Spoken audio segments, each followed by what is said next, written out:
누가복음 21장 5절부터 19절까지 말씀을 함께 교독합니다.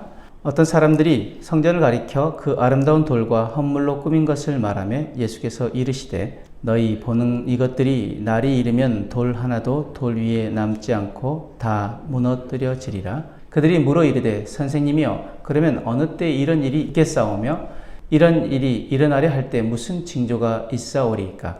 이르시되 미혹을 받지 않도록 주의하라. 많은 사람이 내 이름으로 와서 이르되 내가 그러하며 때가 가까이 왔다 하겠으나 그들을 따르지 말라. 난리와 소요의 소문을 들을 때 두려워하지 말라. 이 일이 먼저 있어야 하되 끝은 곧 되지 아니하리라. 또 이르시되 민족이 민족을 나라가 나라를 대적하여 일어나겠고 곳곳에 큰 지진과 기근과 전염병이 있겠고 또 무서운 일과 하늘로부터 큰 징조들이 있으리라. 이 모든 일 전에 내 이름으로 말미암아 너희에게 손을 대어 박해하며 회당과 옥에 넘겨주며 임금들과 집권자들 앞에 끌어가려니와 이 일이 도리어 너희에게 증거가 되리라. 그러므로 너희는 변명할 것을 미리 궁리하지 않도록 명심하라. 내가 너희의 모든 대적이 능히 대항하거나 변박할 수 없는 구변과 지혜를 너희에게 주리라. 심지어 부모와 형제와 친척과 벗이 너희를 넘겨주어 너희 중에 몇을 죽이게 하겠고 또 너희가 내 이름으로 말미암아 모든 사람에게 미움을 받을 것이나 너희 머리털 하나도 상하지 아니하리라. 함께 있습니다. 너희의 인내로 너희 영혼을 얻으리라. 아멘. 사람들은 겉으로 보이는 것에 마음을 빼앗기기 쉽습니다. 본문에서도 사람들은 예루살렘 성전의 아름다움과 그 위엄에 감탄합니다. 그러나 주님은 그 화려함 뒤에 숨겨진 영적 타락과 공허함을 보셨습니다. 그 결과 예수님은 그 성전이 돌 위에 돌 하나도 남지 않고 무너질 것이라고 예고하십니다. 겉모습은 위대해 보였지만 그 안에는 하나님에 대한 참된 믿음이 없었기 때문입니다. 오늘 우리도 마찬가지입니다.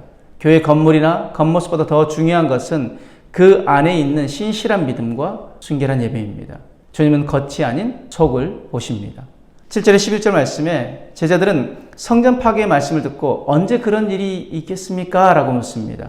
예수님 그들에게 종말의 징조를 알려주시며 경고하십니다.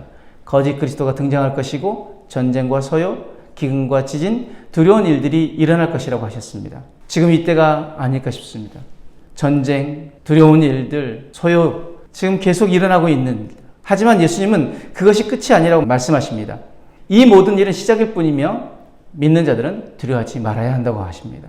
오늘날에도 가짜 예수와 왜곡된 종말론이 기승을 부립니다. 거짓 교리, 불안과 공포를 조장하는 메시지들이 넘쳐납니다. 그러나 주님은 혼란의 시대에 믿음으로 분별하며 깨어있으라고 말씀하십니다.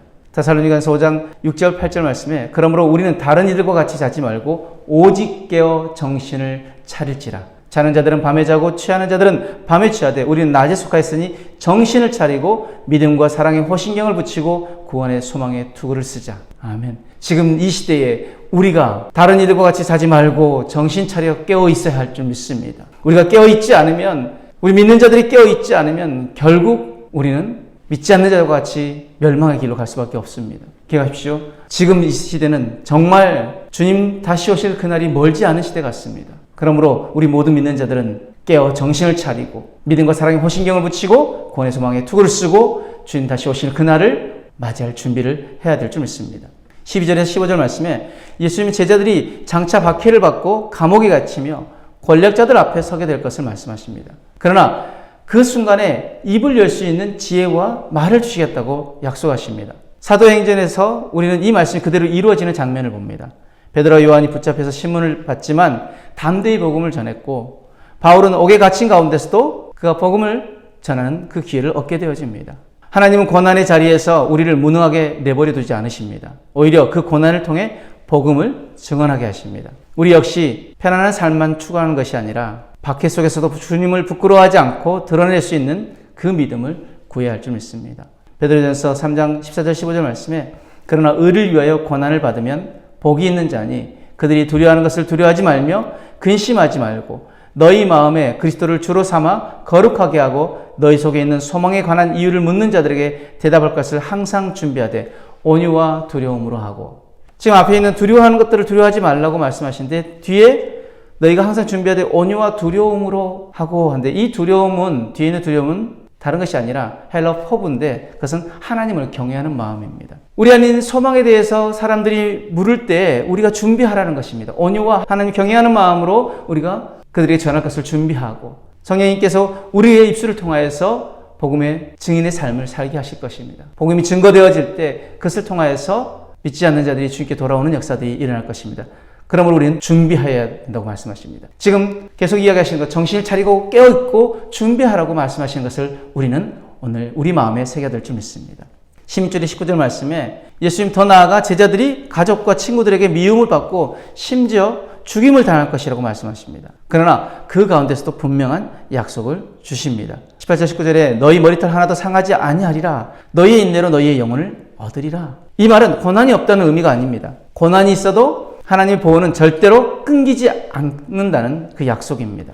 사람들이 우리 육신을 죽일 수는 있어도 하나님이 주시는 영생과 부활의 생명은 빼앗을 수 없습니다. 그러므로 참 제자는 고난 속에서도 낙심하지 않고 끝까지 견디는 사람입니다. 믿음을 지키는 인내가 결국 우리의 영혼을 살린다는 것을 기억하시기 바랍니다.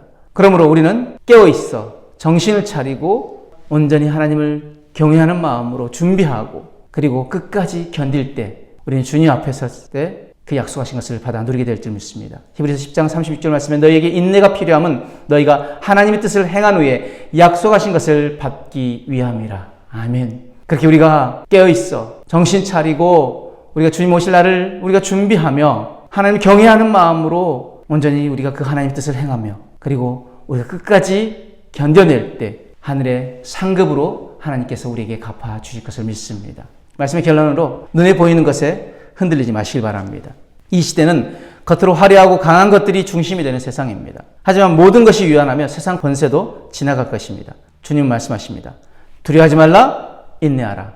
그리고 복음의 증인 되어라. 고난과 혼란 속에서도 하나님의 계획은 멈추지 않으며 그분의 능력은 복음의 증인인 우리를 통해서 계속 나타나게 되어질 것입니다. 그럼 우리는 이렇게 결단하기를 원합니다. 첫 번째, 정신을 차리고 깨어있겠습니다. 잠자는 심령이 아니라 영적으로 민감하게 깨어있어 주님 맞이할 준비하겠습니다. 라는 결단이 있기를 원하고 두 번째로 박해와 혼란 속에서도 복음을 부끄러워하지 않겠습니다. 말씀에 약속하신 그 지혜와 담대함으로 복음의 증인되는 삶을 살겠습니다. 라는 결단이 있기를 원하고 세 번째, 끝까지 견디는 믿음을 소유하는 믿음의 사람이 되어지겠습니다. 시험과 유혹, 외로움과 핍박 속에서도 포기하지 않고 오직 주님 바라보며 나아가겠습니다. 라는 결단이 있기를 원합니다. 말씀 마무리하며 인내하는 자는 결코 망하지 않습니다. 마지막 때는 두려움의 시간이 아니라 우리의 믿음이 진짜인지 가짜인지가 드러나는 시간입니다. 주님 우리에게 두려움 대신 평안을, 혼란 대신 확신을, 고난 가운데서도 능히 이길 믿음을 우리에게 주십니다. 오늘도 그 주님의 약속을 붙들고 인내함으로 우리가 주님 오시는 그날을 맞이할 준비를 하며 온전히 주님 다시 오신 그날에 우리가 주님 앞에 칭찬받는, 주님 앞에 하늘의 상급으로 보상받는 저와 여러분들의 삶이 되어지길 주님으로 축복합니다. 아멘.